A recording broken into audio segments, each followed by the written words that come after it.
आजचा विषय आपण बघत आहोत की आज का विषय हम देखेंगे एक अद्भुत घटना जो डैनियल की किताब है। तो हम सब ने पढ़ी होगी ये किताब।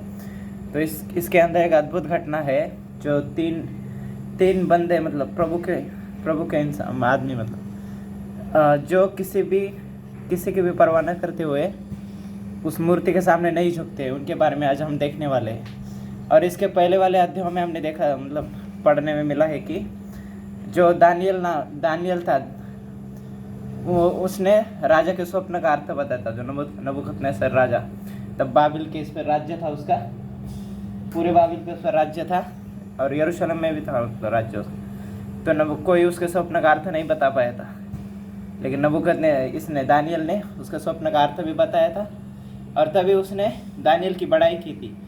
और दानियल के स्वप्न के अर्थ बताने के द्वारा उसने परमेश्वर की महिमा भी की थी, हमारे जीवित परमेश्वर की। और वही परमेश्वर आज हमारे साथ है, हम सब के बीच में। तो उसके अगले अध्याय में तो ये नबूकदनेस्सर क्या करता है, अपनी एक बड़ी सी मूर्ति बनवाता है, एक विशाल मूर्ति बनवाता है सोने की, और सबको बुलाता है मतलब अधिपति उस मूर्ति की मतलब मूर्ति के आगे झुकने के लिए।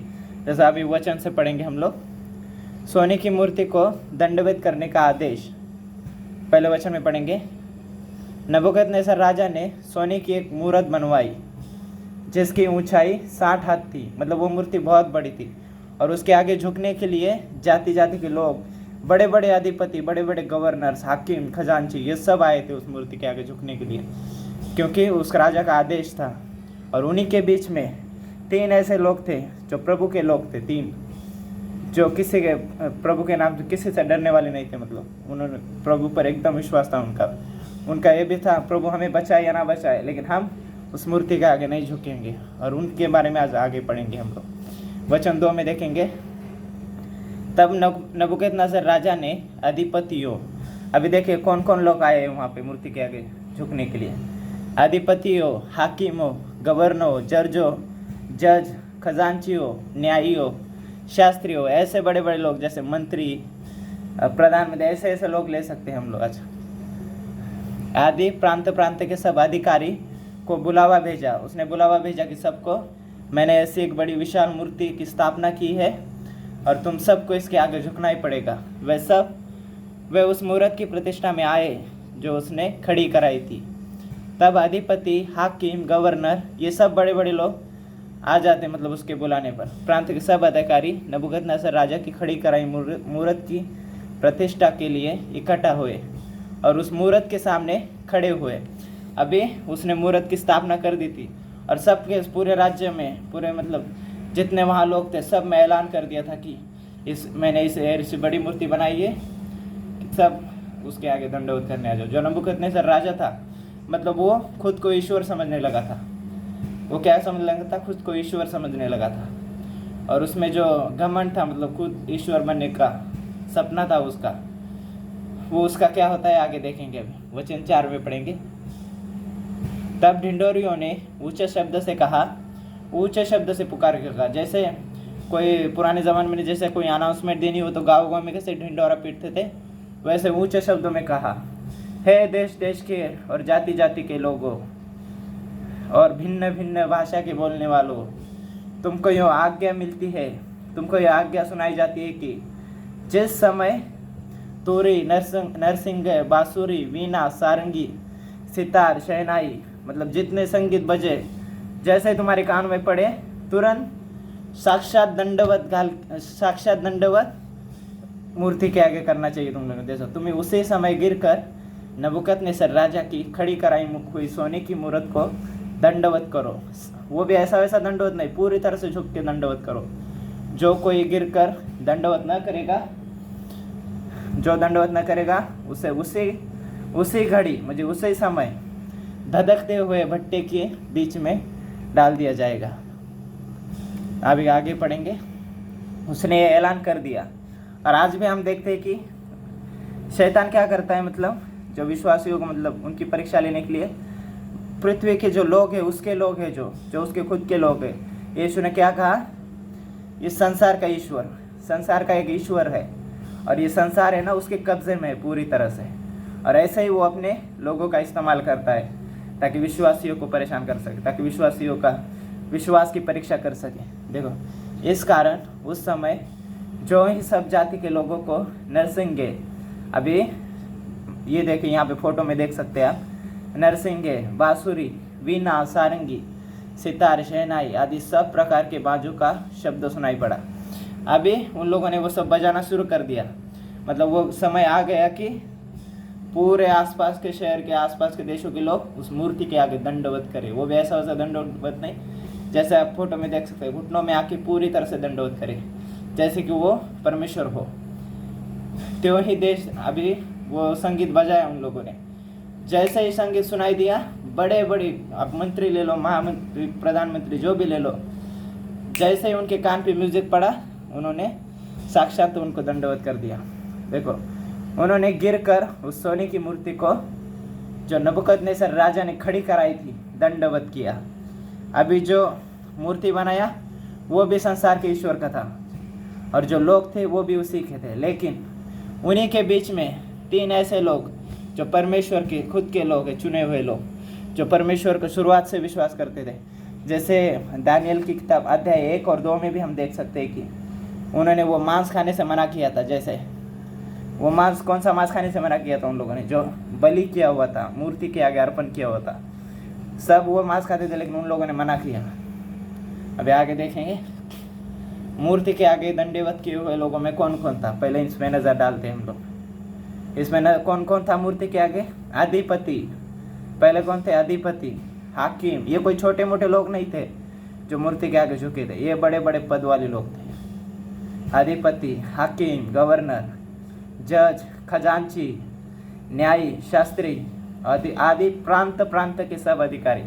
इसमें ऐसे नहीं लिखा कि एक ही शहर के लोग थे जो उस राजा के डर में थे, लेकिन बड़े बड़े लोग थे, ऐसा लिखा है। और उन्हीं के बीच में 3 ऐसे लोग थे जो उस मूर्ति के सामने नहीं झुके। देखो यहाँ पे फोटो में देख सकते हो, सब के सब उस मूर्ति के आगे झुक गए, लेकिन जो 3 जो प्रभु के लोग थे वो नहीं झुके, क्योंकि उनको पता था कि एक को छोड़ कोई ईश्वर नहीं है, और किसी परमेश्वर को छोड़ और किसी और के सामने दंडवत नहीं कर सकते। उन्हें सारे नियम पता थे परमेश्वर के। अभी देखिए इसमें पढ़ते हैं, दानियल के साथियों पर आज्ञा उल्लंघन का आरोप। अभी जो लोग झुके थे मूर्ति के सामने, उनमें से कुछ लोगों ने देखा होगा कि सारे बड़े बड़े लोग झुक रहे हैं और ये 3 आदमी खड़े के खड़े हैं वैसे के वैसे। तब वो लोग क्या करते हैं? राजा के पास जाके उसकी चुगली करते हैं उन तीनों बंदों की। देखिए 8 में पढ़ेंगे। उसी समय कई एक कसदी पुरुष राजा के पास गए, क्योंकि उनका भी वो हट हो गया होगा कि हम लोग इतने बड़े बड़े लोग थे, इतने मतलब ऊंचे ऊंचे पद वाले लोग थे, हम सब ने दंडवत किया, लेकिन ये लोग जो मतलब गुलाम की तरह रह रहे थे मतलब बाबिल में, और ये लोग नहीं झुके। तो राजा के पास जाते हैं वो लोग क्या बोलते हैं, देखो। वह नबूकदनेस्सर राजा से कहने लगे, हे राजा, तू चिरंजीव रहे। हे राजा, तूने जो यह आज्ञा दी है कि जो मनुष्य नरसिंगे, बांसुरी, वीणा, सारंगी, शहनाई ये सब के आवाज़ शब्द सुनते ही वह गिर कर उस सोने की मूर्ति को दंडवत करे, और जो कोई गिर कर दंडवत न करे वो धधकते हुए भट्टी के बीच में डाल दिया जाए। अभी वो लोग क्या कर रहे हैं? राजा को उसकी मतलब जो आज्ञा दी थी उसने, उसके याद दिला रहे, उसको याद दिला रहे, देख हम लोगों ने तो तेरी आज्ञा मान के मूर्ति के सामने दंडवत किया, लेकिन ये जो 3 लड़के शद्रक, मेशक और अबेदनगो नामक कुछ यहूदी पुरुष है, अभी मैंने इसको येलो में हाईलाइट किया है, जिन्हें तूने बेबीलोन के प्रांत के कार्य के ऊपर नियुक्त किया था। अभी उसने क्यों नियुक्त किया था? इसका जवाब है दानियल की किताब अध्याय 2 वचन 46 से 49 तक। उसमें क्या होता है? दानियल ने जो राजा के स्वप्न का अर्थ बताया था, और दानियल के साथ ही रहते थे वो 3 लड़के, शद्रक, मेशक और अबेदनगो। तो दानियल से खुश हुआ था नबूकदनेस्सर, जो उसके स्वप्न का अर्थ बड़े बड़े लोग नहीं बता पाए, जो बड़े बड़े ये थे, क्या बोलते हैं, तांत्रिक लोग थे, वो नहीं बता पाए थे, लेकिन दानियल ने खुद उसके स्वप्न का अर्थ बनाया था। और दानियल की पहचान की वजह से उन्हें शद्रक, मेशक और अबेदनगो को भी अधिकारी ठहराया था, अधिकारी नियुक्त किया था कार्य के ऊपर। उन पुरुषों ने, हे राजा, तेरी आज्ञा की कुछ चिंता नहीं की। अभी जो लोग शद्रक मेशक और अबेदनगो की चुगली कर रहे हैं राजा से, वो लोग क्या बोल रहे हैं, तूने जो आज्ञा दी थी उसकी उन्होंने कुछ परवाह नहीं की, तेरी कोई चिंता नहीं करते, वे तेरे देवता की उपासना नहीं करते, और जो सोने की मूर्त तूने खड़ी कराई है उसको दंडवत नहीं करते। अब राजा ने ये बात सुनी, तो आगे देखते हैं। अब ऐसा ही कुछ पतरस और जो यीशु के प्रेरित थे उनके साथ भी हुआ था। अभी जब यीशु को स्वर्ग में उठाए जाने के बाद सारी जिम्मेदारी चेलों के सर पे आ गई थी कि कलीसिया का बेस तैयार करें।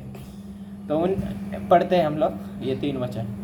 वह उन्हें भीतर ले आए और सर्वोच्च यहूदी सभा के सामने खड़ा कर दिया। फिर महायाजक ने उनसे पूछते कहा, हमने इस नाम से उपदेश न देने के लिए तुम्हें कठोर आदेश दिया था। किस नाम से? यीशु के नाम से। वो लोग कह रहे थे शास्त्री फरीसी की, हमने तुमसे कहा था कि दोबारा यीशु नाम से प्रचार करते हुए मत दिखना, लेकिन तुम लोगों ने उस प्रचार से, उस यीशु के नाम से पूरा शहर भर दिया है। देखो, उसके उपदेशों से पूरा यरूशलेम भर दिया है, और तुम इस व्यक्ति की मृत्यु का अपराध हम पर लादना चाहते हो, मतलब यीशु की मृत्यु का अपराध उन पर लादना चाहते हैं, ऐसे पूछते हैं वो उनसे। और पतरस उनसे क्या बोलता है, देखिए पतरस बोलता है, हम दूसरे प्रेरितों ने उत्तर दिया, हमें मनुष्य की अपेक्षा परमेश्वर की बात माननी चाहिए। उन्होंने क्या कहा, हमें मनुष्य से ज़्यादा परमेश्वर की बात माननी चाहिए। मनुष्य जो कहे उसकी हमें परवाह नहीं, लेकिन जो हमारी परमेश्वर की आज्ञा है उसे हम किसी के भी खिलाफ जाके पूरा करेंगे। और वो लोग इनको सता रहे थे, पतरस को और बाकी चेलों को। तो पतरस ने प्रभु से प्रार्थना की थी। उसने ऐसी प्रार्थना नहीं की कि प्रभु इनको मिटा दे तू, प्रभु ये हमें परेशान कर रहे, हमें प्रचार नहीं करने दे रहे। तो पतरस ने कैसे प्रार्थना की थी, प्रभु उनकी धमकियों को देख और तेरे शिष्यों को और भी सामर्थ्य दे, ताकि और भी हिम्मत से तेरे वचन का प्रचार करें। तो ऐसा ही कुछ यहाँ पर भी हुआ, देखते हैं। तब नबूकदनेस्सर ने रोष और जलजलाहट, रोष मतलब घमंड में आकर आज्ञा दी कि शद्रक मेशक और अबेदनगो को यहाँ लाओ। इससे पहले, मतलब ये जो घटना होने से पहले शद्रक मेशक और अबेदनगो नबूकदनेस्सर राजा की नज़र में अच्छे लड़के थे, क्योंकि वह दानियेल के साथी थे, और नबूकदनेस्सर राजा दानियेल से खुश था। उनसे अच्छा बर्ताव करने के बाद भी अभी देखते हैं उसने क्या किया, उसके आज्ञा के चलते और घमंड के चलते। शद्रक मेशक और अबेदनगो को लाओ, तब उनको उनके सामने लाया जाता है 3 लड़कों को। अभी राजा उनसे पूछता है, देखो राजा नबूकदनेस्सर ने उन लोगों से कहा, अरे शद्रक मेशक और अबेदनगो, क्या ये सच है कि तुमने मेरे देवताओं की पूजा नहीं करते? और क्या ये भी सच है कि तुमने मेरे द्वारा स्थापित कराई हुई सोने की प्रतिमा के आगे न तो झुकते हो और न ही उसकी पूजा करते हो? अभी वो इनसे सवाल पूछ रहा है, तुम लोगों ने ऐसा क्यों करते हो तुम लोग? क्या ये जानबूझ के करते हो तुम लोग?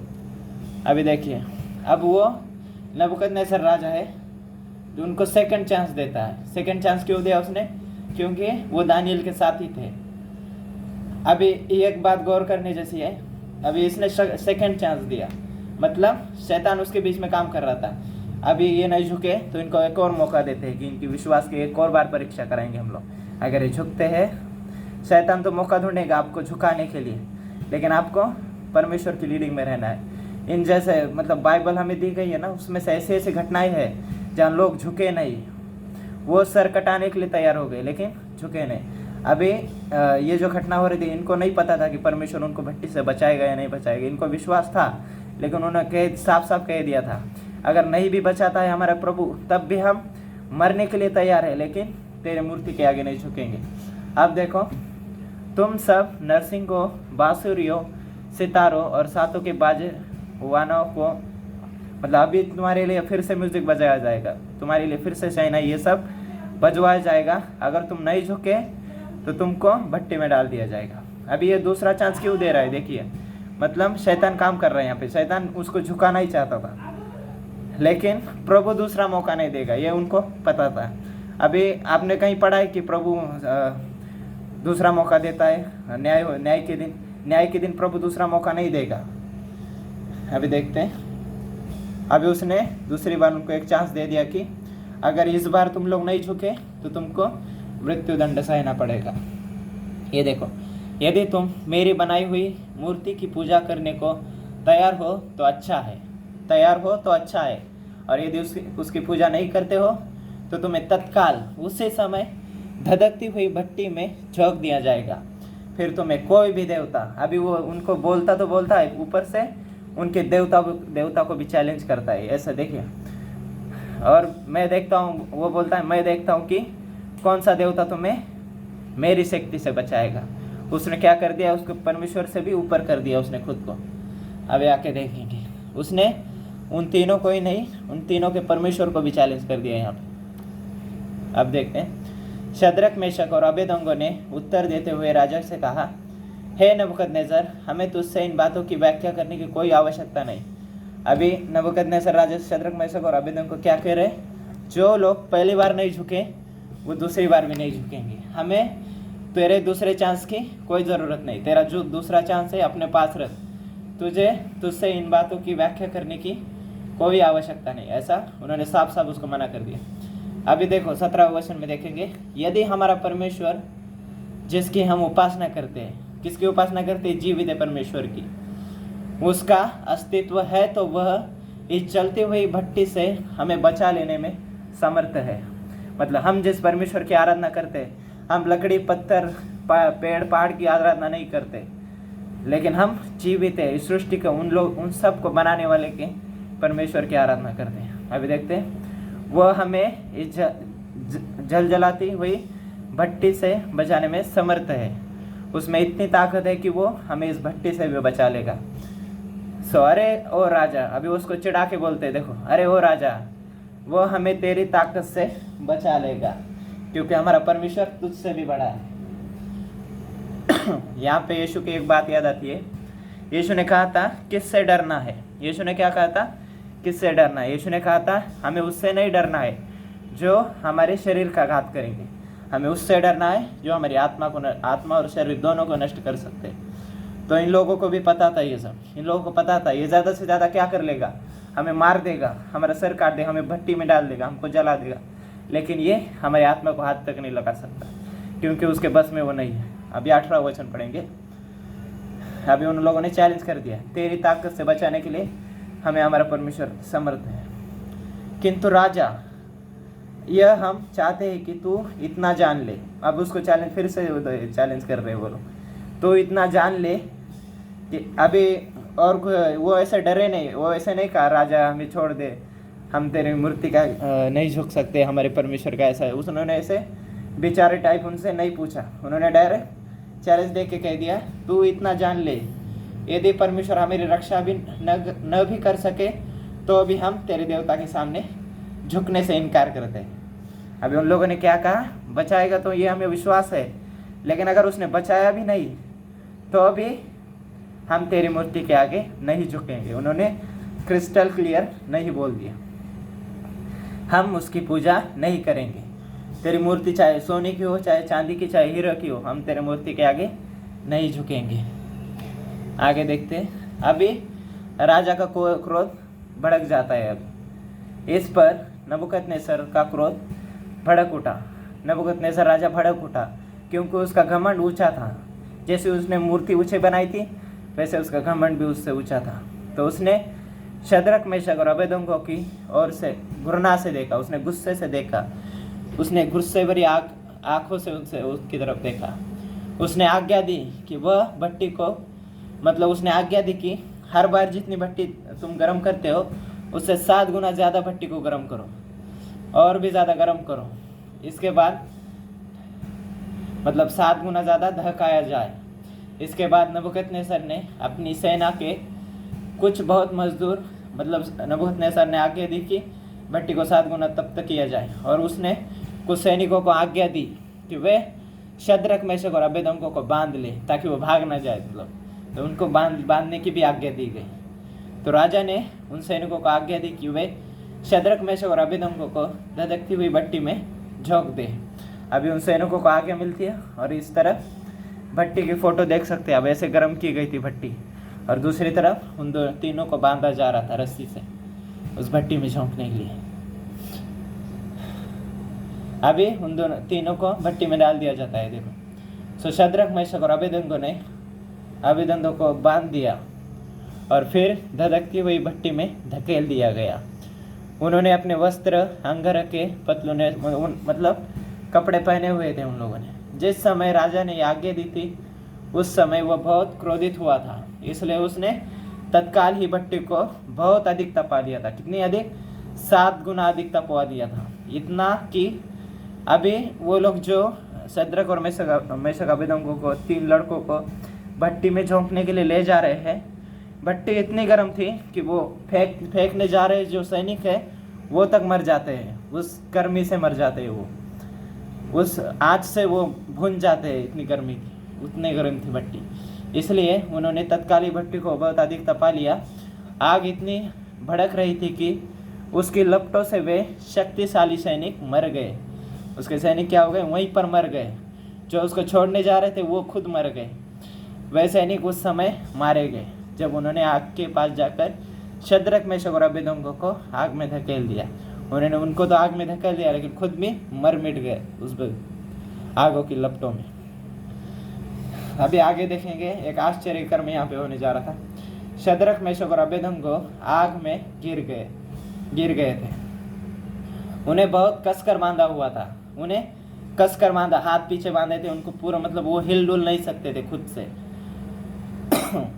इस पर राजा नबूकदनेस्सर उछल कर अपने पैरों पर गिरा। अभी राजा को है ना भट्टी के अंदर कुछ ऐसा दिखाई देता है कि उसको खुद की आंखों पे विश्वास नहीं होता। अभी क्या देखा उसने, आगे वचन 24 में देखेंगे। इस पर राजा उछल कर अपने पैरों पर खड़ा हो गया। उसे बहुत आश्चर्य हुआ। उसको आश्चर्य क्यों हुआ? उसने अपने मंत्रियों से पूछा। अभी वो मंत्रियों से पूछता है कि हमने तब भट्टी में डाले थे आदमी तो वो 3 थे। कितने? 3 आदमी थे। शद्रक, मेशक और अबेदनगो 3 आदमी थे। और आग में अभी वो पूछता है हमने 3 ही आदमियों को डाला था ना भट्टी में। तो उसके मंत्री क्या बोलते हैं? हाँ महाराज, हमने 3 ही बंदों को डाला था अभी आग में। अभी उसको भट्टी में कोई चौथा भी दिखाई देता है।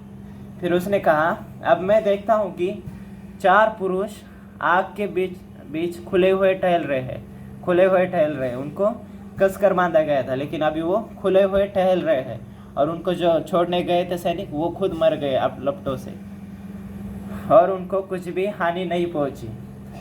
और उन तीनों को भट्टी के अंदर भी कुछ हानि नहीं पहुंची थी और उनको जो छोड़ने गए थे वे जलकर मर गए थे, वहीं बाहर ही मर गए थे वो तो। और चौथे पुरुष का स्वरूप ईश्वर पुत्र के सदृश है और वो बोल रहा है उनके बीच में एक और पुरुष है जिसका स्वरूप एकदम चमकता हुआ ईश्वर के पुत्र के सदृश है और ये पुत्र और कोई नहीं हमारे प्रभु यीशु मसीह है। अब मैं इंग्लिश ट्रांसलेशन भी रखा है मैंने, New King James Version. Look he answered, I see 4 men loose walking in the midst of fire and they are not hurt, मतलब उन्हें कोई भी नुकसान नहीं हुआ। And the form of the fourth is like the son of God, मतलब चौथे का स्वरूप कैसा था? परमेश्वर के पुत्र के समान। और ये कोई नहीं, हमारे यीशु मसीह थे। क्योंकि अभी जो कुछ लोग बोलते हैं ना कि आपका ईश्वर तो 2000 साल पहले ही आया था, तो हमारा ईश्वर 2000 पहले नहीं, तो हमारा ईश्वर अनादिकाल से है, आदि से है, वो पृथ्वी की नींव रखने से पहले ही है। जैसा यूहन्ना 1:1 में लिखा है, आदि में वचन था, वचन ही परमेश्वर था, वचन परमेश्वर के साथ था, वचन ही सब कुछ था, सब कुछ वचन के द्वारा ही हुआ है और वो आदि में था सबसे पहले, उसके द्वारा ही सब कुछ हुआ है। अभी जो नबूकदनेस्सर उनकी तरफ नफरत भरी आंखों से देख रहा था, जो इतना गुस्से में था कि उसने 7 गुना ज़्यादा तब तक की भट्टी, अभी वही नबूकदनेस्सर राजा बदल जाता है। किससे बदल जाता है? उसके सामने हमारे परमेश्वर की महिमा होती है। मतलब ज़िंदगी ऐसे जी उन लोगों ने की जो मतलब उसके दुश्मनों के सामने भी उसके परमेश्वर की महिमा हुई। अभी 26 में देखते हैं। फिर नबूकदनेस्सर उस धधकते हुए भट्टे के द्वार के पास जाकर कहने लगा। अभी वो हैरान हो जाता है, उन लोगों का एक बाल तक नहीं जला था सर का, उन लोगों को कुछ भी नुकसान नहीं हुआ था उनके साथ, क्योंकि उनके साथ साक्षात परमेश्वर था उनके साथ। आज भी हम लोग देख सकते हैं, हम लोग कितनी कठिनाई में क्यों ना हो, लेकिन परमेश्वर हमारे साथ रहता है। बस हमें महसूस करना है कि वो हमारे साथ है। क्योंकि हमें परमेश्वर से मिलने के लिए किसी मंदिर में जाने की ज़रूरत नहीं, क्योंकि वो हमें 24 घंटे 7 दिन हर समय हमारे साथ रहता है वो। अभी देखो, हे शद्रक मेशक अबेदनगो, हे परम प्रधान के परमेश्वर के दासो। वो क्या कह रहा है अभी उनको? परम प्रधान परमेश्वर। उसने भी मान लिया कि सच्चा परमेश्वर कौन है। सबसे उससे पहले ये क्या बोल रहा था? मैं परमेश्वर हूँ, मेरी मूर्ति की पूजा करो, मैंने इतनी बड़ी मूर्ति बनाई है, राज्य से लोग बुलाए, मेरी पूजा करो। ये मैं बोल रहा था ये, इसके क्योंकि इसके पीछे शैतान का हाथ था, क्योंकि शैतान आनंद से ही ईश्वर बनना चाहता था, वैसे ही वो भी ईश्वर बनना चाहता था। लेकिन अभी वो खुद अब परम प्रधान परमेश्वर की महिमा कर रहा है। देखो, परम प्रधान परमेश्वर के दासों, निकल कर यहाँ आओ। यह सुनकर शद्रक मेशक और अबेदनगो आग के बीच में से निकल आए। बहुत ही अद्भुत, मतलब कितना अद्भुत नज़ारा होगा उस दिन कि जो 7 गुना ज़्यादा तपी हुई भट्टी में जो लोग उनको छोड़ने गए थे वो तक जल के राख हो गए, लेकिन ये लोग आग के भट्टी के बीच में घूम रहे थे, जैसे टहल रहे हो वैसे घूम रहे थे।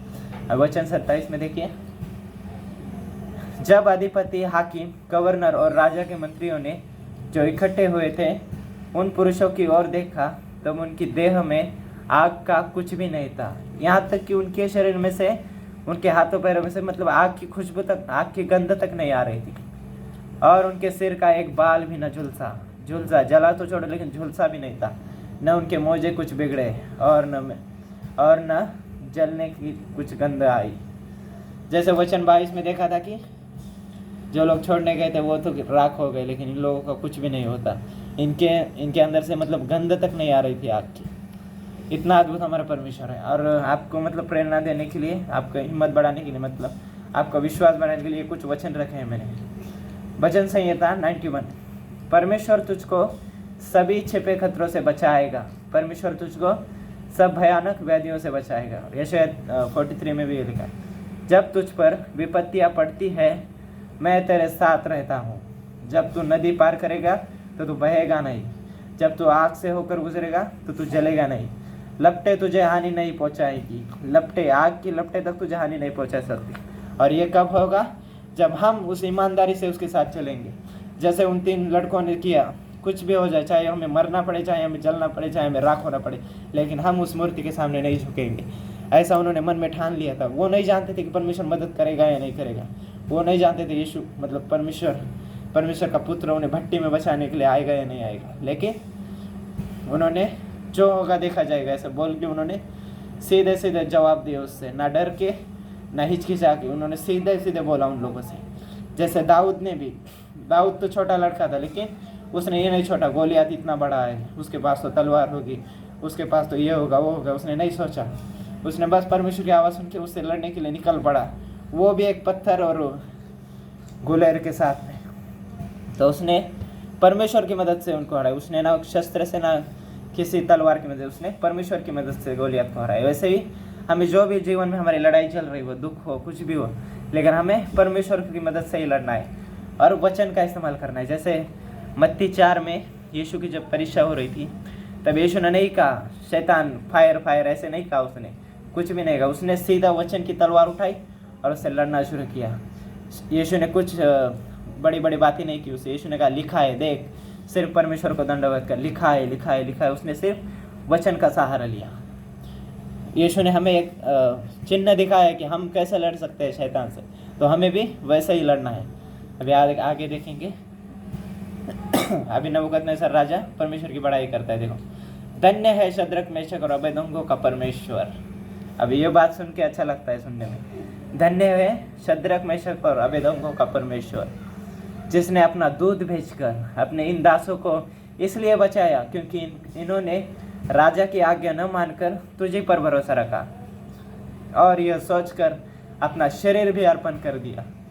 क्योंकि उनको पता था ज़्यादा से ज़्यादा क्या होगा, इस शरीर का नाश हो जाएगा, ज़्यादा से ज़्यादा कुछ नहीं कर सकता है, ये मार देगा हमें, उससे ज़्यादा ये कुछ नहीं कर सकता। कि हम अपने परमेश्वर को छोड़ किसी देवता की उपासना या दंडवत न करेंगे। इसलिए अब मैं यह आज्ञा देता हूँ कि देश देश और जाति जाति के लोगों और भिन्न भिन्न भाषा बोलने वाले में से जो कोई शद्रक मेशक और अबेदनगो के परमेश्वर की कुछ निंदा करेगा वह टुकड़े टुकड़े किया जाएगा। अभी वही जो नबूकदनेस्सर राजा ऐसा बोल रहा था, जो मेरी मूर्ति के आगे नहीं झुकेगा उसको जला दिया जाएगा, उसको भट्टी में डाल दिया जाएगा। लेकिन अभी वही नबूकदनेस्सर क्या बोल रहा है, जो शद्रक मेशक अबेदनगो का जो सच्चा ईश्वर है उसके खिलाफ कुछ बोलेगा तो उसके टुकड़े टुकड़े कर दिए जाएंगे। तो ऐसा है हमारा परमेश्वर, वही परमेश्वर आज हमारे अंदर है। तो हमारा जीवन कैसा होना चाहिए? तब राजा ने बेबीलोन के प्रांत में शद्रक मेशक और अबेदनगो का पद और भी ऊंचा कर दिया। जिस पद पे वो थे ना पहले, उससे भी ऊंचा उसका पद कर दिया है। किसकी वजह से? हमारे परमेश्वर की वजह से। अभी आगे देखेंगे शद्रक मेशक और अबेदनगो से हम क्या क्या सीख सकते हैं। बहुत सारी बातें हैं जो हम इनसे सीख सकते हैं। मनुष्य से ज़्यादा हमें परमेश्वर की आज्ञा माननी है। और भी कई बातें जो हम सीख सकते हैं, मतलब शायद किसी से भी नहीं डरना है। जो इस शरीर का घात करेंगे उनसे तो बिल्कुल भी नहीं डरना है। ज़्यादा से ज़्यादा ये शरीर का ही नाश कर सकते हैं, उससे ज़्यादा ये कुछ भी नहीं कर सकते। अभी ये इंग्लिश में 3 लाइन्स है, इसको पढ़ेंगे। दे डिड नॉट बाव, they did not bend and they did not burn. मतलब वो झुके नहीं, वो मुड़े नहीं और वो जले नहीं। उन्होंने ये पहले ऊपर की 2 चीज़ें की तो परमेश्वर भी इतना सामर्थ्य था कि उन्हें जलने भी नहीं दिया। मतलब उन्होंने ऐसी ज़िंदगी जी, ऐसे परमेश्वर के विश्वास से प्रसन्न किया कि परमेश्वर को खुद आना पड़ा भट्टी में उनको बचाने के लिए। तो ये है हमारा परमेश्वर। तो इसी के साथ प्रार्थना में जाएंगे अभी हम लोग। इसके साथ सृष्टिकर्ता पिता, धन्यवाद मेरे पिता प्रभु। आज प्रभु तेरे इस अद्भुत वचन से मेरे पिता तूने हम सब से बात की मेरे परमेश्वर प्रभु। हाँ प्रभु, तू वही परमेश्वर है प्रभु जिसने प्रभु शद्रक मेशक और अबेदनगो को जलने से बचाया। तू वही प्रभु है जिसने दाऊद के साथ गोलियत को हराया प्रभु। तू वही परमेश्वर है प्रभु जो आदि से है प्रभु, जो अनादिकाल से प्रभु। सब कुछ तेरे ही द्वारा है प्रभु। हम तेरी महिमा ना किसी मनुष्य और ना किसी पत्थर, ना किसी पहाड़, ना किसी पृथ्वी आकाश किसी को नहीं देंगे मेरे परमेश्वर, क्योंकि ये सब चीज़ें तूने ही तो निर्माण की है परमेश्वर प्रभु। आज हमारे दिल में प्रभु ऐसा ही विश्वास तो पैदा कर मेरे परमेश्वर प्रभु। हमारे दिल से, हमारी सच्ची लगन से प्रभु, जैसे शद्रक मेशक और अबेदनगो, ये सब ऐसा विश्वास हम सब के मन में देखने को मिले प्रभु। हम सब में कुछ ना कुछ कमियां हो सकती है प्रभु, लेकिन प्रभु तो हम उन सबको भर दे प्रभु। मेरे पिता, जितने लोग जुड़े थे प्रभु हम लोगों से आज प्रभु, उन्हें तेरे वचन से भर प्रभु। तूने तेरे वचन पे चला प्रभु, तेरे वचन के द्वारा उनको लीड कर, तेरी आत्मा के द्वारा उनको लीड कर प्रभु।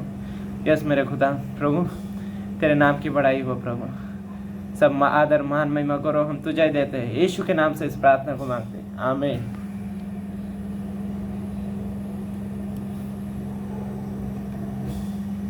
हेलो, ओके, हाँ चेहरा दाखवू